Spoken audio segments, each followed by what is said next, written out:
Hello, little Frida. Frida Reba Darcy and Patricia O'Connor here. Wait a minute, I forgot something. By the way, that's my coffee. Today it is Sunday. Sunday. Got a little skewer. What's she gonna do with that? Anyway, grab up a little agua fria. We apply a little water, one-handed to the cypress. I'm not always as clumsy, but I'm not always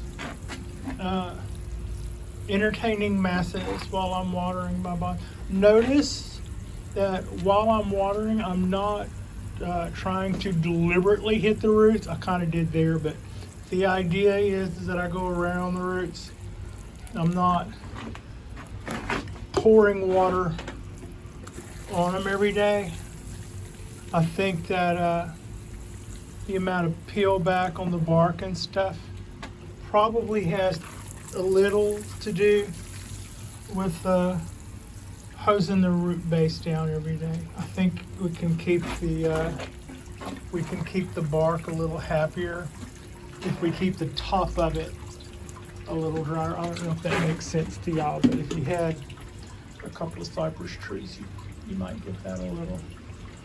This is something you probably would have gotten used to doing. In other words, I can tell every morning where the part where I would like wash the base of the trees a little in my morning watering was actually having an effect on how much of this was splitting and peeling back.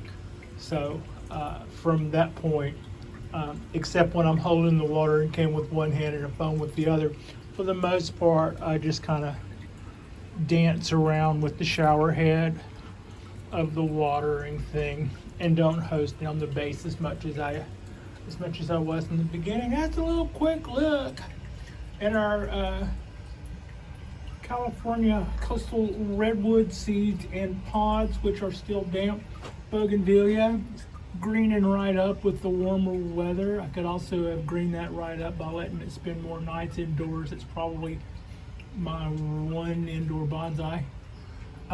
This cypress is starting to look a little knotty in the base the way the others are, but it's lagging. Speaking of that, this one is doing pretty well. I will expect by the end of the day to look at that again and go, wow, that's a lot of growth since just a few hours ago. That's the way they do when they switch on. You can, it's like every time you look at them, you're kind of amazed at, and the little things that I showed you yesterday are now more than just raised bumps. They're raised little green bumps. They are all three truly waking right up. A little trick, if you ever have trouble telling whether or not, you've watched my videos. If you've watched my videos, you know I do the trick where I rake the soil back to tell if it's damp. By raking this soil back, we can tell that, if I were showing you what I was raking back. As we go down, you can see it's starting to get a little darker, less dusty looking, a little damp. But there are days actually when I kind of think maybe I'm having a harder time seeing that than others. Or maybe it's cloudier days where it's more overcast, so it's harder to tell the difference. This little, I don't know if you can see it, but I have a little skewer.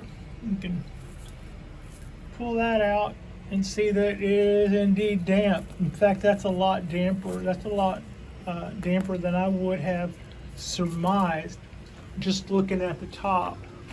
The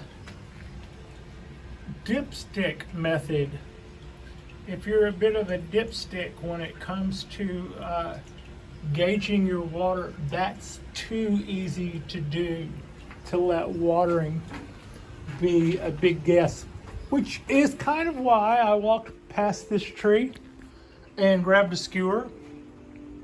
Been having a little bit of problems with this guy. It's doing really well. As we see right here, there's a lot of new growth. Last year's needles and stuff all look really, the 2-year-old needles look overly beat. overly beat. Like, things have happened to this tree. Maybe they're not happening to it now, but things have already happened to this tree last year that it wasn't happy with. What were those things? Well, it got shipped from Mississippi to California during COVID, and then showed up at an apartment building office where the girls in the office camped out with it for about a week. And then after that, I got it, and I think it probably should have been doing better past then. One of the things I did was I put a little bit of bonsai soil on the top. I just dressed the top of the pot a little. Looks like it's been maybe a couple of years in whatever they're using at their bonsai nursery. Not their little bonsai nursery. It's a pretty big place from the looks of it. But this is a Japanese black pine that was given to me by the girls in our office. I'm not really 100% sure how they got it. It seemed like they might have got it at an office party or something. I'm not really sure, but yeah, they instead of messing with it, they asked me if I wanted it, and I'm like, yes I do.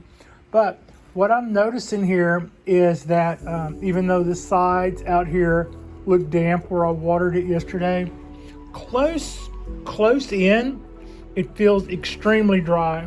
So here's what I'm going to do.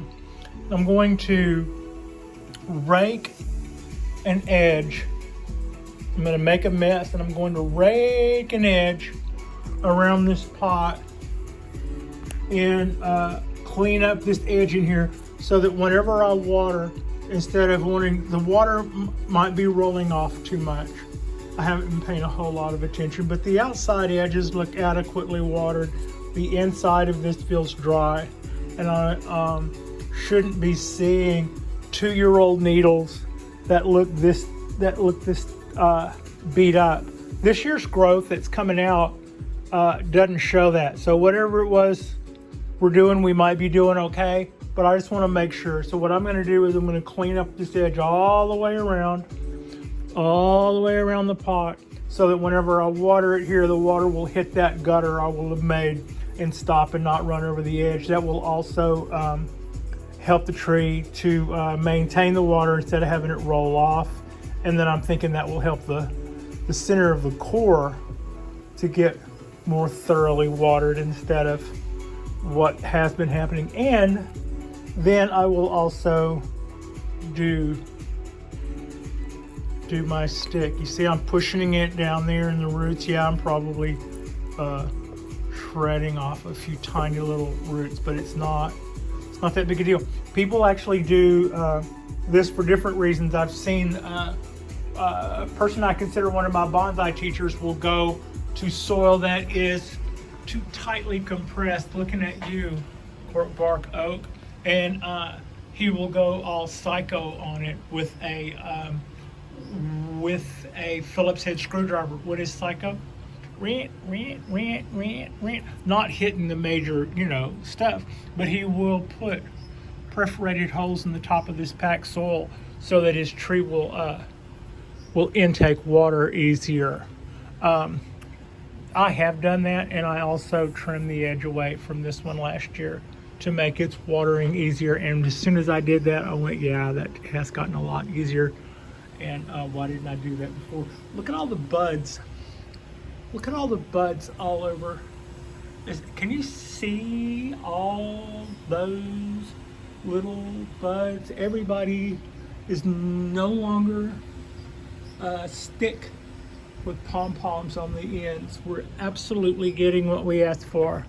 And yeah, loving that. Okay, back to what I was doing. A little reluctant to make the mess that this is going to make, but that's okay. The things we do We do for you. See what I'm doing here? I'm just raking that edge away. I will throw some of this stuff back towards the middle of the pot so I don't have to lose it all. But it's okay too at the end of the day. I am raking away this edge, creating a little boundary for our a little boundary for the water to hit so that it doesn't just go cascading over the side of the pot. Rake that back a little. Do that edge. So yeah, that's what I have going on as far as that's concerned. Not a major operation. I'm still, this tree, I don't know. There's no such thing as an ugly bonsai tree. Do you know that? There's no such thing as an ugly, and I'm not saying I'm not really being factual. I'm just saying they're like babies. If you run across an ugly baby, you don't go, oh my God, that is the fuggliest baby I've ever seen. You wouldn't do that because you're a decent human being. And for that same reason, there are no ugly bonsai trees. This one has not exactly found her way yet, but we're getting there. We're getting there. I am looking forward to the day when I show off this little tree and I say, yeah, this was my Brussels tree. Who knew? I don't have a plan for this guy yet. This is the wire that I put on it. As you see, it's already starting to dig in. I put this shape in it. I put this shape in it. And this morning before I got started, I clipped this back and put a gin in it. I didn't like the way that was looking or going. These guys have all got their little buds. This looked like it was suffering from some dieback, but it's decided to play again. It's coming back with buds. All the little tops there are doing exactly what they need to do. That looks weak, but I have bent this around to bring it into a spot where it should get better light at this point. We'll see. I mean, either we will or we won't. I don't have a real huge design plan in mind for this tree, so if it pitches something off, I'm not going to feel all alone without it. I thought I wanted that little needle, but I seem to be okay. You can keep it if you want it that bad.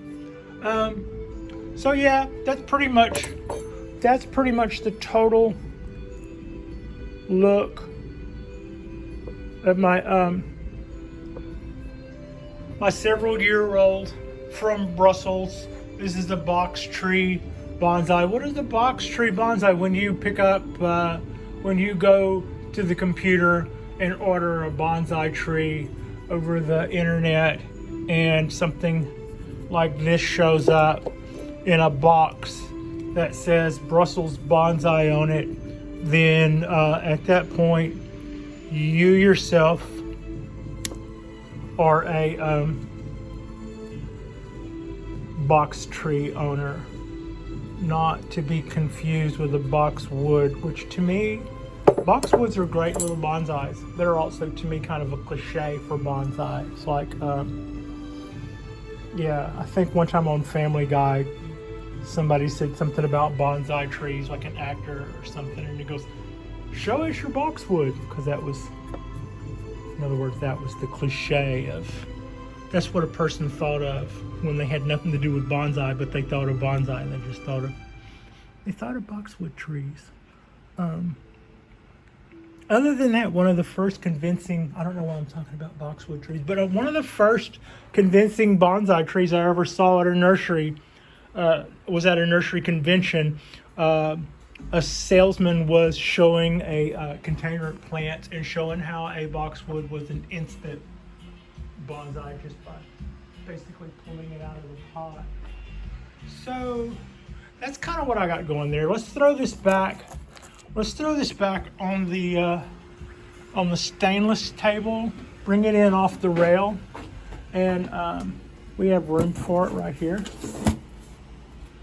And I might do that a little bit more now that I'm not worried about that much of it going on the floor. But basically I was concerned that most of this water wasn't sticking around and a lot of the other water was running off. You can see I just knocked out all that water runoff issue with that one little trick.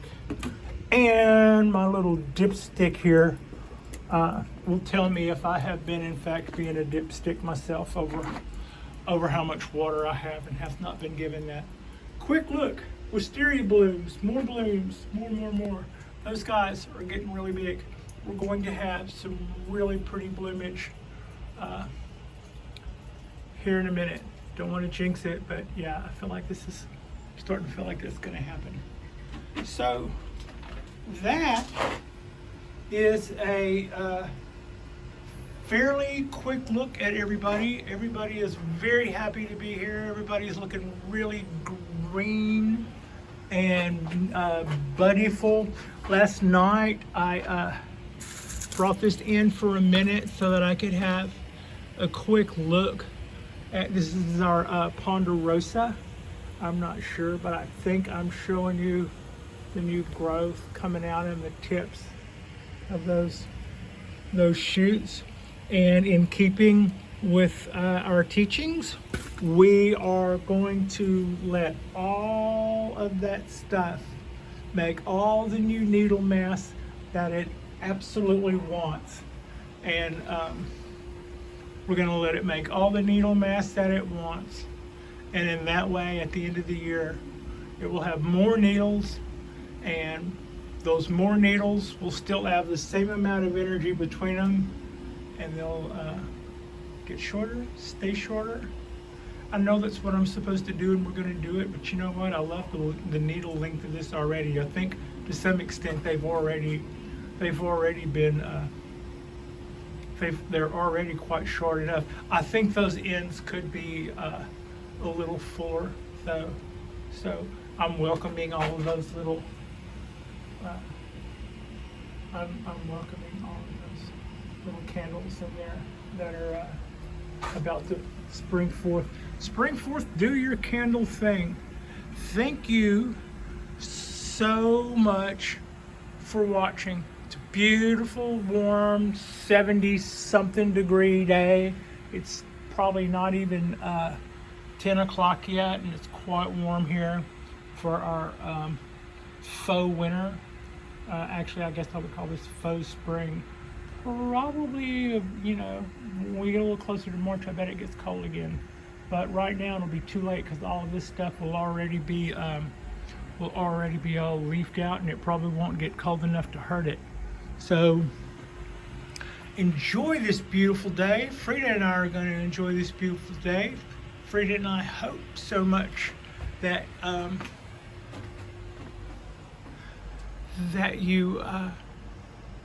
we appreciate you for watching, and we hope that you have a great day. And yeah, like and subscribe if you haven't already. That always helps with our algorithms. And it's a beautiful Sunday. Thank you for watching.